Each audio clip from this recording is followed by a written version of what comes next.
One of them was drinking straight vodka from a paper cup on the set of one of the most beloved films ever made. Another was found unconscious in a hotel room the morning after winning the world's most prestigious award. And the last name on this list, the one you will never expect, walked into a rehab clinic wearing a disguise so no one would recognize her. 15 names. 15 stories the studios desperately tried to bury. And when you get to number 3, you will never watch that movie the same way again. Stay with me until the very end, because the last name on this list is the one that will hit you hardest. Judy Garland. Picture this, 1954, Los Angeles. Judy Garland is about to film A Star is Born, her legendary comeback. She is rehearsing in a studio at Warner Brothers, and the crew notices something. Her hands are trembling. She is not nervous. She has already been drinking. Judy Garland was handed her first stimulant pill at the age of just 16 by MGM studio doctors. To keep her thin, to keep her energized, to keep her useful.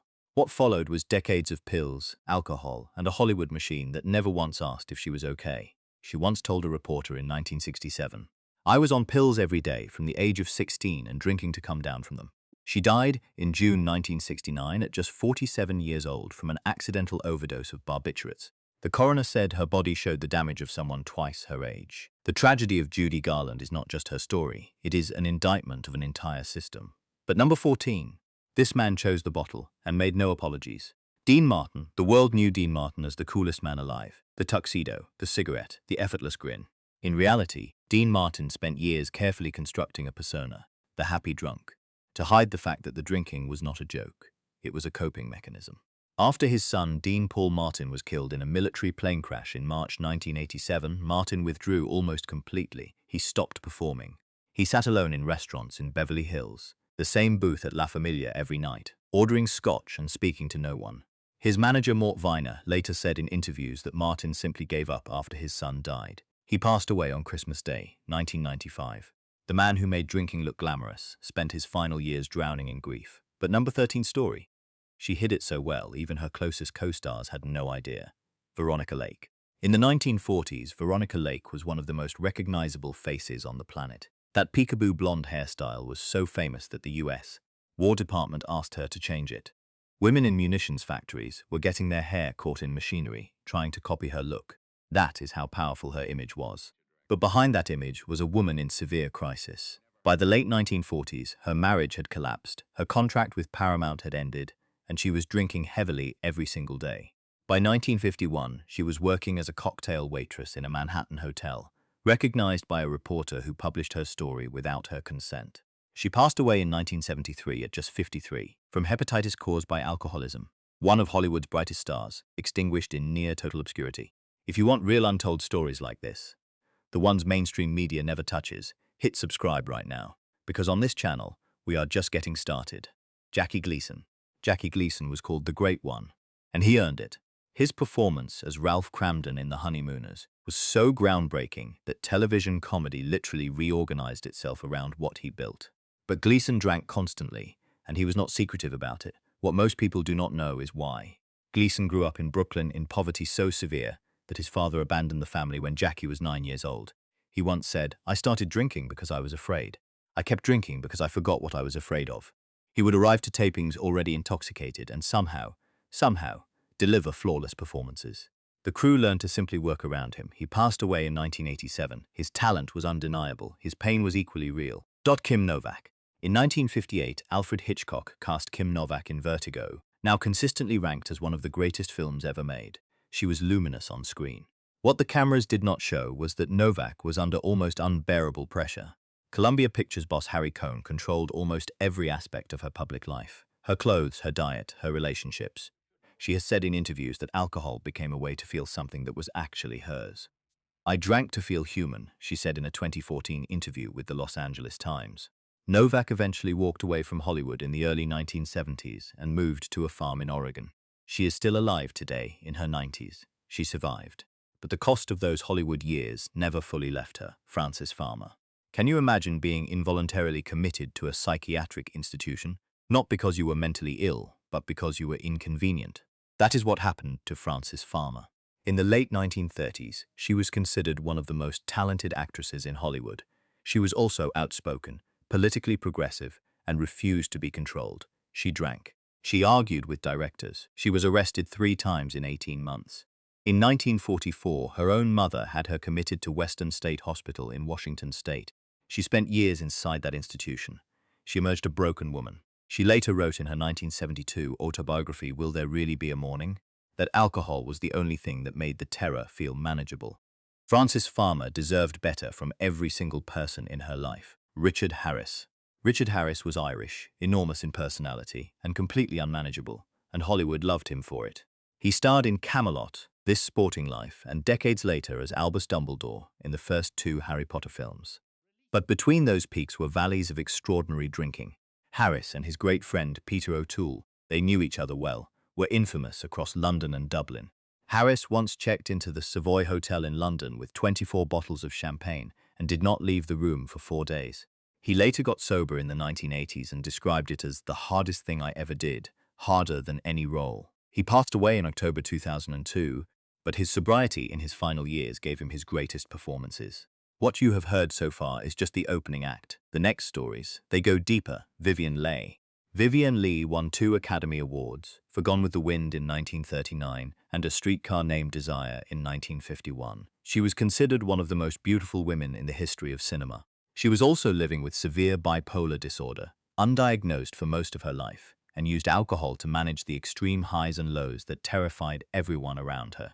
Her marriage to Laurence Olivier, one of the great love stories of the 20th century, ultimately collapsed under the weight of her illness and drinking. Olivier later wrote in his 1982 memoir Confessions of an Actor that watching Vivien deteriorate was the most helpless I have ever felt in my life. She passed away in 1967 at just 53. She deserved treatment, she deserved understanding, she received neither. Clark Gable. Clark Gable was called the King of Hollywood, and for good reason. It happened one night, Gone with the Wind. Mogambo, he was the defining male star of his era. But in 1942, his wife Carole Lombard was killed in a plane crash returning from a war bonds tour. Gable never recovered. He enlisted in the military and flew bombing missions over Germany. Not out of patriotism alone, but because, as his friends said privately, he did not particularly care if he came back.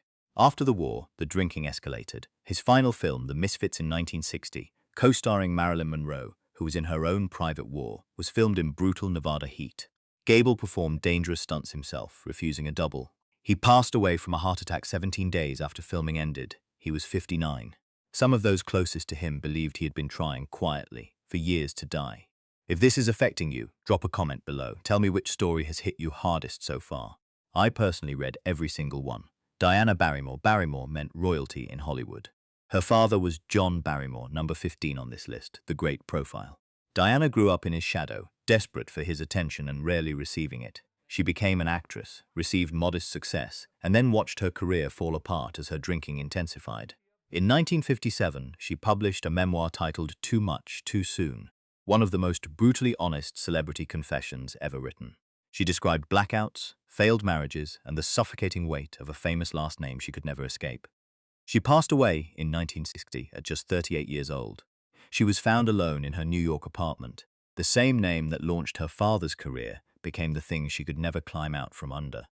Bing Crosby. Here is the one that will change how you see a legend. Bing Crosby was the best-selling recording artist of the first half of the 20th century. White Christmas is still the best-selling physical single in history. He appeared warm, gentle, and deeply wholesome. Behind the cameras, a different man entirely. His son Gary Crosby published a memoir in 1983 titled Going My Own Way, in which he described a father who was cold, controlling, and whose drinking made him volatile and sometimes frightening. Bing Crosby did not drink in public. He maintained his image with extraordinary discipline. But at home, the mask came off. He passed away in 1977. His public image remains almost entirely intact. That is exactly why this story matters.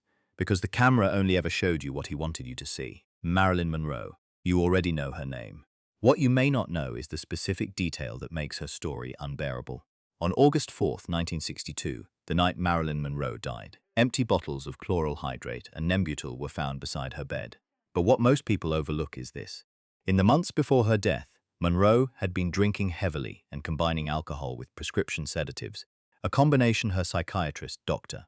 Ralph Gleason, had documented in his private notes. She had been fired from Something's Got to Give just weeks earlier. She was 36 years old. She had told people close to her that she felt, in her own words, like a piece of equipment that the studio was done using. That quote never made it into most of the documentaries. It should have been the headline. William Holden. William Holden won the Academy Award for Best Actor in 1953 for Stalag 17.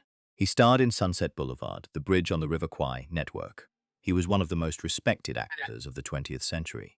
And on November 12, 1981, he was found dead in his apartment in Santa Monica. He had been drinking, slipped, and struck his head on a table. He was alone. He had been dead for approximately 4 days before anyone found him. The man who delivered some of cinema's most powerful performances spent his final years in a loneliness so complete that no one noticed he was gone.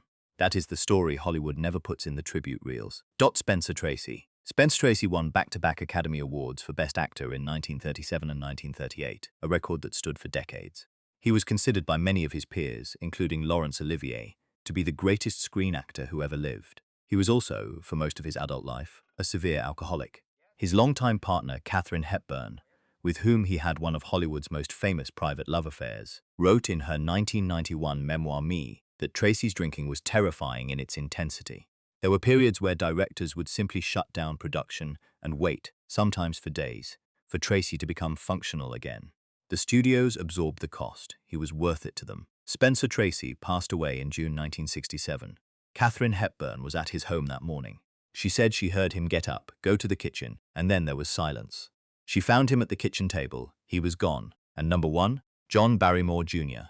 You heard about John Barrymore at number 15, his daughter Diana at number 6. Now meet his son, John Barrymore Jr. Also known as John Drew Barrymore, was, by many accounts, more naturally talented than his father. Film directors who worked with him in the 1950s said privately that he had the most extraordinary instincts they had ever seen in a young actor. But he was also deeply damaged by an absent father, by a family name that felt like a prison, and by alcohol that he began using as a teenager. He was arrested multiple times. His career collapsed before it ever truly began. He had a daughter in 1975 whom he largely abandoned, Drew Barrymore. Drew has spoken publicly about her own struggles with substance abuse as a child. Struggles that began, she has said, in part because of the chaos she inherited. 3 generations of the same family. The same wound passing from parent to child to grandchild. That is not just a Hollywood story, that is a human story. 15 extraordinary talents. 15 lives shaped by alcohol, in ways that were sometimes self-chosen, sometimes imposed, and always heartbreaking. If this video moved you, like it, and share it with someone who doesn't understand that fame is never what it looks like from the outside. And in our next video, we are covering something that will leave you completely speechless. The secrets that Hollywood studios paid to keep hidden forever. You will not want to miss that one.